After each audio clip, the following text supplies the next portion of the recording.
My name is Simon Garfield. I'm the author of On the Map.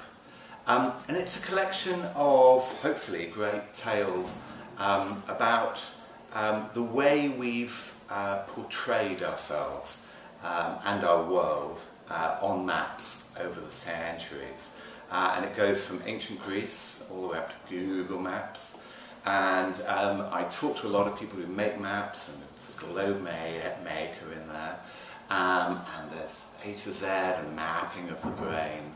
And it's really affected by digital mapping. So it's, we now have maps on our phones and maps in our cars, sat-nav.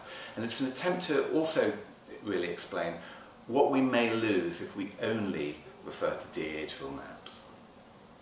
I've been interested in maps, I think since I was probably 10 or 11. The first map that I used, and use even now, is a London tube map, and my hallway at home is covered in tube maps. And like most collectors, most map collectors, I sort of gave up. When my hallway was full, that's when the collection ended. And I collect all these sort of pre-Harry Beck maps from sort of before 1933, where all the lines were owned by individual companies.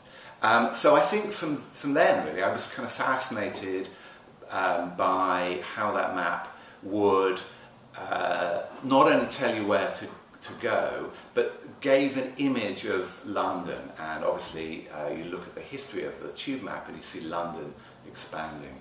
I think people love maps because, partly in a way as I do, because you associate maps with an early part of your life, and that could be, Ordnance Survey, or it could be a driving map in America that you first used. So there's a certain amount of kind of nostalgia. I think they're incredibly beautiful things. They can be, obviously, very, very useful things, and very direct things. You can say things in a map that you might need a whole book to explain. So for kind of all those reasons, and I think really that they are vanishing. People don't teach map reading so much in schools. We don't know.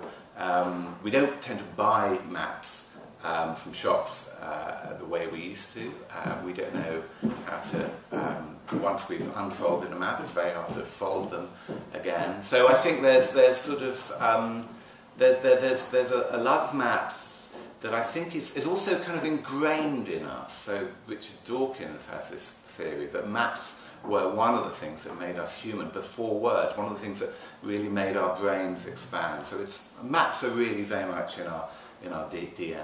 So my collection of maps began when I was a kid, really, and you had the pocket tube map which you were given free, and then I think I don't know, I've always been a bit of a hoarder, really.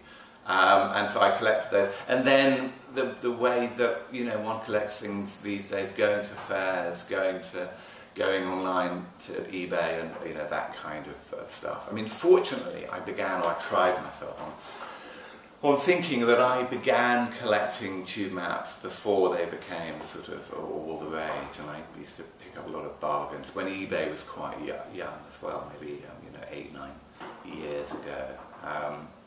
And there are not many I don't have. There are a few which I think are probably out of my price range.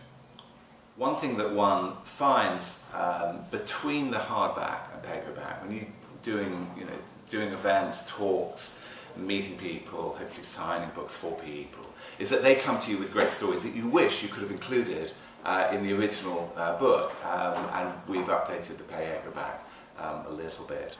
And one of the things I sort of underestimated, really, was how obsessive map collectors can be. And also how much just the ingrained love of maps that people have. So there was someone who actually I was quite envious of, had a much better early tube map collection than me.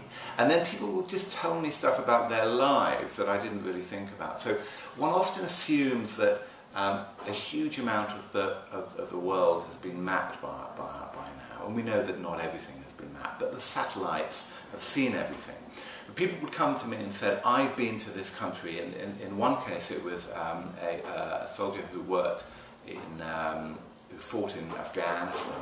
And he said, the amazing thing was, we assumed that there were going to be some maps there, and there wasn't anything. We had to draw our own maps, and he brought some of these along, and they were sort of extraordinary things. So, you know, despite the fact that the digital world is sort of very much in control of maps now, we are still drawing our own, and I found that very encouraging, really, as well. And I think the maps that I enjoy most now are the ones that, which ironically one often finds on the internet, that people have hand-drawn and drawn themselves, almost as a backlash to everything being looking the same. So Google Maps looks the same whether you're in Australia or in London.